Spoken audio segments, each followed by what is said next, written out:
வணக்கம். கடலூர் மாவட்டம் வேப்பூர் வட்டம் பெரிய நெசலூர் கிராமம் அது. இங்கே புதிய தமிழா மரபு வேளாண் நடுவம் அப்படின்னு ஒரு அமைப்பு இருக்குது. அந்த அமைப்பினுடைய ஒருங்கிணைப்பாளர் சபரிநாதன் ஐயாவினுடைய வயலுக்கு வந்திருக்கிறோம். ஐயா கடந்த வருடம்தான் இந்த வயலை மரபு வேளாண்மைக்கு திருப்பி இருக்கார்.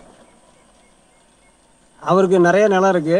இருந்தாலும் ஒரு 80 சென்டில் துவக்கமாக அதை நம்ம வெற்றிகரமாக செய்யணுங்கிறதுக்காக அந்த மரபு வேளாண்மையை தொடங்கியிருக்கார். அதற்காக அந்த நிலத்தை அவர் பல தானியங்களை விதைச்சி மடக்கி உழுது நிலத்தை பண்படுத்தியிருக்கார். அந்த பலதானிய விதைப்புக்கு முன்னாடி இந்த வயலை சமப்படுத்துகிற வேலையை ஒரு நீண்ட காலம் கிட்டத்தட்ட ஒரு மாத அளவுக்கு அதை முயற்சி எடுத்து சமப்படுத்தியிருக்கிறார். ஏன்னா மரபு வேளாண்மையை பொறுத்த வரைக்கும் வயல் சமமாக இருந்தால் தான் நாம் நினைக்கிற விளைச்சலை எடுக்க முடியும். அந்த அடிப்படையில் அந்த சமப்படுத்துகிற வேலையை ஒரு நீண்ட காலமாக அதை செஞ்சுருக்கிறார், சிறப்பாக செஞ்சுருக்கிறார். இந்த பலதானிய விதைப்பை விதைச்சி ஒரு 3 தடவை மடக்கியிருக்கிறார். முதல்ல 30 நாளில் மடக்கியிருக்கிறாரு. அப்புறம் 45ஆவது நாளில் உழுது விதைச்சி மடக்கியிருக்கிறாரு. அதே போல் 3ஆவது முறையும் அந்த உழுது விதைச்சி மடக்கியிருக்கிறார். அது மடக்கினுடைய அந்த நீடித்த செயல்பாடுகளில் தான் இந்த மண் வளமாயிருக்கு. இப்போ நீங்கள் பார்க்குற இந்த பார்த்தீங்கன்னா இப்போ இது கிச்சிலி சம்பா. இப்போ இந்த கிச்சிலி சம்பா பார்த்தீங்கன்னா கிட்டத்தட்ட இப்போ இதனுடைய உயரம் பார்த்தீங்கன்னா 4 அடிக்கு மேலே இருக்குது, 5 அடி இருக்குது. இப்போ இந்த 5 அடி உயரம் உள்ள இந்த கிச்சிலி சம்பா நல்ல கதிர் வளமாக ஊட்டமாக இருக்குது. இது முதல் நடவுலேயே கிட்டத்தட்ட இது வெற்றின்னு தான் சொல்லலாம். இப்போ இது விளைச்சலுக்கு வர்றதுக்கு இன்னும் ஒரு 1.5 மாதங்கள் இருக்குது. ஆனால் இருந்தாலும் கதிர் வளமாக இருக்குது, ஊட்டமாக இருக்குது. இப்படி ஒரு மரபு வேளாண்மைக்கு திரும்பக்கூடிய ஒரு வாய்ப்பு என்பது சபரிக்கு அது உடனே கை கொடுத்துருக்கு. ஏன்னா இந்த நிலங்களை கிட்டத்தட்ட ஒரு 70 ஆண்டு காலம் பசுமை புரட்சிங்கிற பேரில் ரசாயன உரங்களை பூச்சிக்கொல்லி மருந்துகளை தெளித்து மண்ணை நம்ம மாடாக்கியிருக்கிறோம். அதை நாம் மீட்டெடுக்கணுங்கிற முயற்சியில் தான் சபரி அவர்கள் இதை முன்வைத்து செஞ்சுருக்கிறாங்க. சிறப்பாக இருக்குது.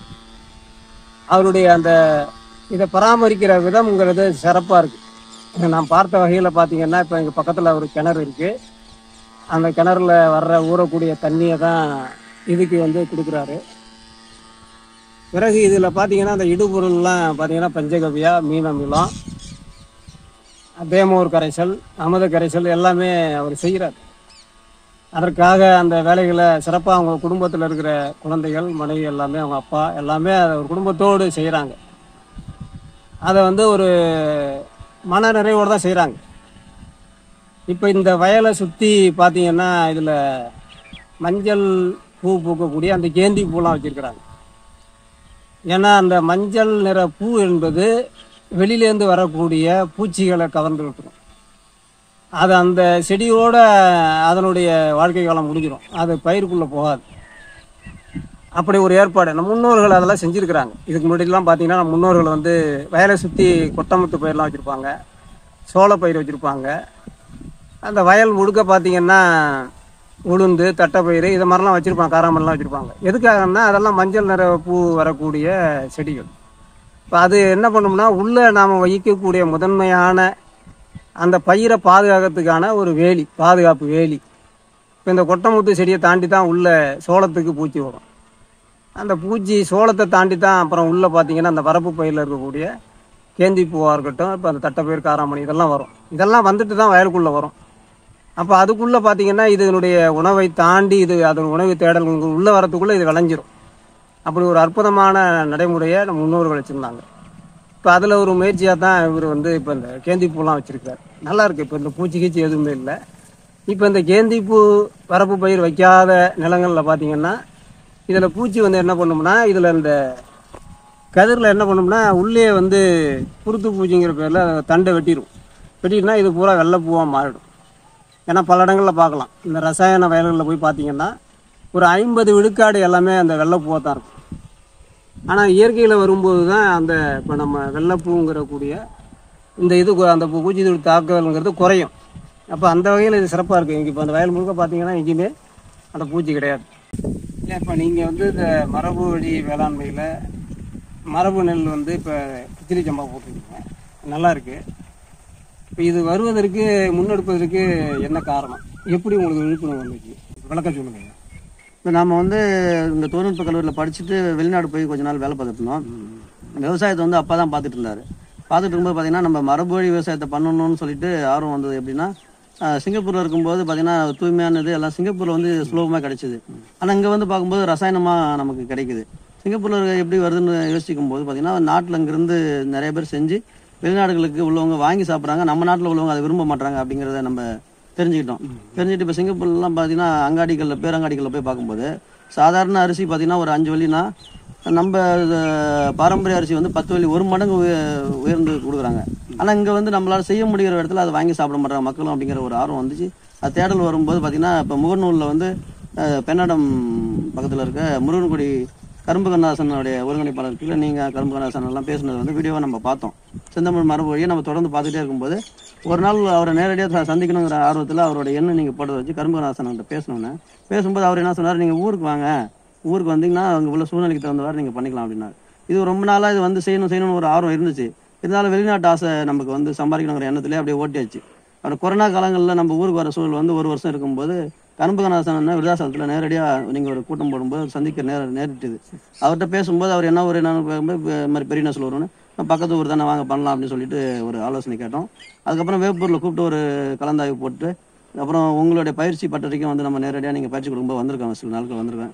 பயிற்சி எடுத்துக்கிட்டு நம்ம நீங்கள் சொன்ன ஒரு ஆலோசனையும் மற்ற இயற்கை விவசாயம் பண்ணுற நண்பர்கள் தெரிஞ்சவங்க இப்போ குறிச்சியில் பழனிமுத்து பண்ணுறாரு, இது மாதிரி களத்தூரில் ஒருத்தர் ஆலோசனை கொடுக்குறாரு. இது மாதிரி பல பேர்த்தோடைய ஆலோசனையும் கேட்டுட்டு உங்களுடைய முன்னெடுப்பை நீங்கள் வந்து பலதானியம் வரைக்கும் போதே வந்திருக்கீங்க. முன்னோடைய வீடியோலேயே நம்ம போட்டுருக்கோம். அது விதை பண்ணிவிட்டு அப்புறம் நீங்கள் வந்தீங்க நெல் நடுறது எல்லாம் ஃபார்மெட்லாம் பண்ணோம். கடையில் பார்த்தீங்கன்னா நமக்கு வந்து பார்த்தீங்கன்னா இது ஒரு சொன்னால் நம்ப மாட்டாங்க. ஊர்லேயே நம்ம நடவு நடும்போது எங்கள் அப்பாவே நம்பலை. 250 முடி வந்து வச்சுக்கிட்டு 50 சென்ட்டுக்கு நடணும் அப்படின்னு பிளான் பண்ணோம். கடைசியில் பார்த்தீங்கன்னா 80 சென்ட்டுமே 250 முடியில் நட்டுட்டோம். நம்ம நார்மலாக பார்த்தீங்கன்னா 250 முடி வச்சுன்னா காக்கானிக்கு நடுறவங்களே வந்து முடி பார்த்தான்னு சொல்லிட்டு தான் போனாங்க. ஒரு அடிக்கு ஒரு அடி நம்ம பாத்தி போட்டு நல்லா சாலை நடவு போட்டோம். சாலை நடவு போட்டு நல்லா இது மகசூல் வந்திருக்குது. நீங்கள் சொன்ன ஆலோசனைப்படி பார்த்தீங்கன்னா நம்ம அமிர்த கரைசல், பலதானிய கரைசல், பல தானியங்களை எடுத்து அதை எல்லாத்தையும் ஒன்றா கிரைண்டரில் போட்டு ஊற வச்சு ஆற வச்சு நல்லா ஆட்டி அதை கொதிக்க வச்சு தெளித்தோம். அது மாதிரி பூச்சி வரட்டி தெளித்தோம். பூச்சி வரட்டி நிறையா தெளித்து ஓரளவு வந்திருக்குது. எனக்கு தெரிஞ்சு இது வந்து ஒரு 50% மனநிறைவு அடைஞ்சிருக்குது. இது வந்து அடுத்த ஆண்டு காலங்களில் இன்னும் முயற்சி எடுத்து பண்ணணும்னு ஒரு ஆசை இருக்குண்ணே. உங்களுடைய தொடர்பு கிடைச்சதுலையும் நண்பருடைய தொடர்பு கிடைச்சதுலையும் செந்தமிழ் மரபு வேளாண் நடுவத்தை பார்த்துட்டோம். புதிய தமிழ் மரபு வேளாண் நடுவம் ஒன்று ஆரம்பிக்கணும், நம்ம இது துவங்கணும்னு ஆசைப்பட்டோம். வீட்டிலே நிறைய எதிர்ப்பு தான் இது வரைக்குமே. நம்ம அதெல்லாம் மீறி பண்ணணும் அப்படிங்கிற ஒரு எண்ணம் வந்துச்சு. கண்டிப்பாக இது வந்து பின்னாடி பெரிய இதாக மாறும். நீங்கள் சொன்ன மாதிரி பல பேர்த்துக்கு நாங்களும் இதை கொடுக்கணும்னு ஆசைப்பட்றோம். நீங்களும் வந்து ஒவ்வொரு விவசாயிகளுக்கும் இது மாதிரி ஒரு ஆலோசனை கொடுத்து நடத்தணும். வேப்பூரில் நம்ம மரபு வேளாண் நடுவத்து மூலியமாகவும் கிருஷ்ணா மோட்டார்ஸ் மூலியமாக நம்ம ஏற்கனவே ஒரு விதை கண்காட்சியும் போட்டிருந்தோம். ஃப்யூச்சரில் வேப்பூரில் வந்து முதலாம் ஆளுங்கிற மாதிரி நிறையா பண்ணணும்னு ஒரு ஆசை இருக்குது. நீங்களும் கடைசி வரைக்கும் எங்கள் கூட இருந்தீங்கன்னா கண்டிப்பாக செய்யலாம். நன்றிங்க. கண்டிப்பாக நாங்கள் உறுதுணையாக இருப்போம். உங்களுக்கு எப்போ வேணாலும் பயிற்சி கொடுப்போம். நீங்கள் நடத்துகிற நிகழ்வுகளுக்கு கூட இருந்து நாங்கள் கடைசி வரைக்கும் உங்களுக்கு வெற்றிக்கு உறுதுணையாக நிற்போம். இப்போ இவர் அந்த பராமரிக்கிற தொழில்நுட்பம் என்பது முதல் ஒரு இடத்துல வெற்றி பெற்றிருக்கார். இது எல்லாரும் அதே மாதிரி அந்த முறைகளை கையாண்டு வெற்றி பெறணும். ஏன்னா இப்போ நம்ம எதிர்காலத்தில் வந்து பருவநிலை மாற்றங்கிறது பெரிய அளவுக்கு இன்றைக்கி அச்சுறுத்தி கொண்டிருக்கு எல்லாத்தையும். ஏன்னா இப்போ இன்றைக்கி திடீர்னு மழை பெய்யுது, கிட்டத்தட்ட 950 மில்லிமீட்டர் மழை பெய்யுது. சுத்தமாகவே மழை இல்லாமல் இருக்குது. அப்புறம் பார்த்தீங்கன்னா திடீர்னு பனி பெய்யுது, திடீர்னு பார்த்தீங்கன்னா வெப்பம் கடுமையாக இருக்குது. இப்போ இதெல்லாம் எதிர்காலத்தில் வந்து சீராகணும்னா மரபு வழி வேளாண்மை மட்டும் இல்லை, மரபு வழி வாழ்வியல் முறைக்கு நம்ம திரும்பணும். அது சுற்றுச்சூழலை பாதுகாத்து கொண்டு அதற்கான வழிமுறைகளை வாழ்க்கை முறைகளை அமைச்சிக்கிட்டா தான் இந்த பூமி பண்டை நம்ம வந்து இயற்கை பேடரிலிருந்து நம்ம காப்பாற்ற முடியும், மனித குலத்தையும் காப்பாற்ற முடியும் அப்படிங்கிறத நம்ம தெரிவிச்சுக்கிட்டு, இந்த வயலில் பார்த்தது எங்களுக்கு செந்தமிழ் மரபு வழி வேளாண் நடுவத்தில் எங்களுக்கெல்லாம் அது முழு மன நிறைவு உண்டு. அவர்களை நம்ம பாராட்டுறோம். இவர்கள் என்னுடைய விருப்பம் என்னன்னா, இந்த பகுதியில் இருக்கிற உழவர்களை தன்னுடைய நிலத்தில் என்ன மாதிரியான தொழில்நுட்பங்களை செய்து அதை வெற்றி பெறுகிறாரோ அதே அளவுக்கு பக்கத்தில் இருக்கிற நண்பர்கள், உறவினர்கள் அவர்களுடைய நிலத்திலையும் அதை நடைமுறைக்கு அவர் கொண்டு வரணும். இந்த வேப்பூர் பகுதியில் ஒரு விழிப்புணர்வு பெற்ற பகுதியாக மாறணும்னு என்னுடைய விருப்பம். அதை எல்லாம் அவர் செய்வார்னு நான் நம்புகிறேன். நன்றி, வணக்கம்.